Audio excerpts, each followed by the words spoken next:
Hi, my name is Guillermo Hernandez, and I am here to present to you Social Outcasts. So, Social Outcasts are to coming of age films like what peanut butter is to jelly. You may be asking yourself, what is a social outcast? Well, look no further.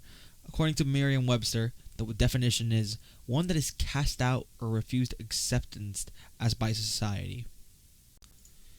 Yeah, this definition is a little vague, but I think I can break it down for you if we just take a look through three coming of age films. Today we're going to take a look through It Chapter 1, Rushmore, and the wonderful Napoleon Dynamite. But let us start with It Chapter 1. It Chapter 1 is a film set in the 80s about a group of children who are being terrorized by a shape-shifting monster who and their journey to fight him, right?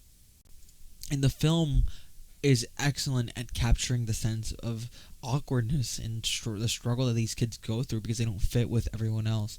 They're all unique in some way.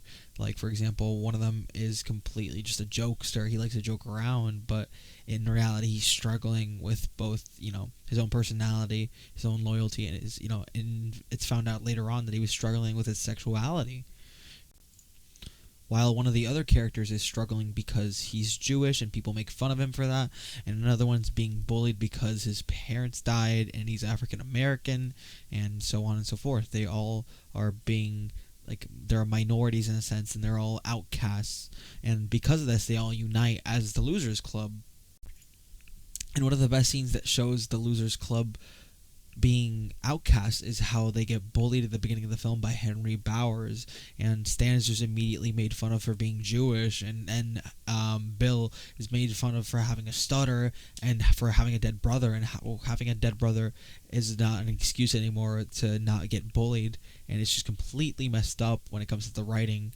And the cinematics right here are pretty nice because it shows the conflict, and the camera's up close and personal, showing you that these characters are just not in a place of power, or even though they want to fight. Although it might not seem like a coming-of-age film at first because of its horror nature, it truly is a coming-of-age film that shows the trajectory of growth from boys to, in a way, men who fight, Pennywise and try to defend their honor and save the town, from being haunted and terrorized by this evil presence. And it totally captures the experience of being social outcasts, but at the same time working through it and past that to join together and fight the clown. And now we move on to Rushmore. Rushmore is a film directed by Wes Anderson. And Wes Anderson is known for his unique style of filmmaking, which is very much all about mise-en-scène, carefully planning everything, witty and awkward, dry humor that just works, and over-the-top action that makes it feel like you are looking at a painting in a sense. The story of Rushmore is one that is very complicated yet simple at the same time. It's about Max Fisher and his struggles through high school, and how he falls in love with a teacher, and the consequences and the awkwardness that comes with that. And how Rushmore shows you that Max is a social outcast is through visually showing you how awkward he is and how he doesn't really fit in with the grand public. Like when Herman is doing a speech at the chapel, Max is just clapping and trying to appreciate his very rude speech of attacking the rich, and Max is just taking notes and analyzing that. And then as soon as the speech ends, he starts clapping while everyone else just is bored out of their mind because they don't really care about what he has to say. And the wide shot just showing Max clapping, and how he's completely, in a way, although he is in the crowd, you feel him like he's isolated. He's at the front, he's at the center, yet he still feels so alone and cold in this one shot. Even though he's a social outcast, he can still grow, because the whole point of the film is that he has to grow beyond Rushmore, and he can't really stay comfortable anymore and focus on the clubs and expanding the school, because he needs to focus on himself and what he wants, and he can't be, being in love with a teacher. He has to focus on future academic goals and, being girls of his age. Now we move on to my unlikely favorite of the trio, Napoleon Dynamite, that was directed by Jared Hess, who directed Nacho Libre, which explains a lot about his Directing style when it comes to Napoleon Dynamite. It is very awkward.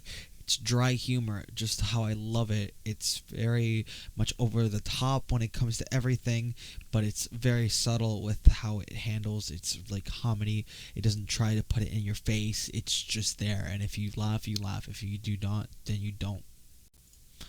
And Napoleon Dynamite is about Napoleon Dynamite, a teenager in high school who's very much a social outcast. He is awkward, he's nerdy, he has a pet llama, he lives with his grandma, his 30-year-old brother who chats to his online girlfriend for 2 hours. He's pretty much the textbook definition of a social outcast. He doesn't fit in with the popular kids. He likes what he likes, and that is totally okay, but it doesn't fit in with the mainstream media and how everyone else rolls. And a perfect example of how Napoleon Dynamite is a social outcast is when he's talking to Deb about the glamour shots and how the writing is so dry and awkward, and the conversation itself is awkward because he's just being very blunt. He's not interested. He calls the bracelets for girls, and she's also very socially awkward, and she doesn't know how to approach the situation when he's rejecting her immediately. It's textbook coming of age film writing.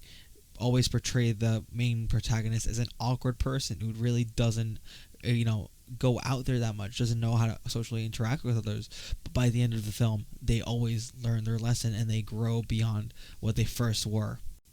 And in Napoleon Dynamite, it comes with Napoleon dancing in front of the whole school because Pedro was very unsure about him winning class president, yet Napoleon Dynamite still stands up for his friend and goes out there and dances the dance moves that he's been practicing. And it's a perfect example of how, even though he's so awkward, people can still love it and people accept him for who he is, and this leads Pedro to win.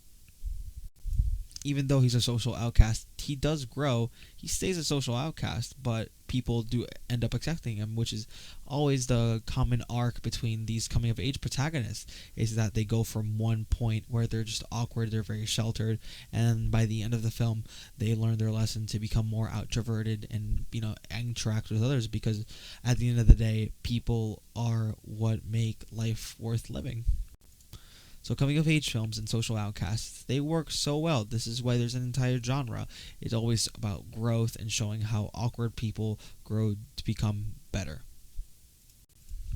Next time you see a coming of age film, try to see if you can point out the similar traits between all common protagonists. Because in the end of the day, there's always going to be a social outcast when it comes to coming of age films. Thank you so much for listening and watching, and I hope you have a great day.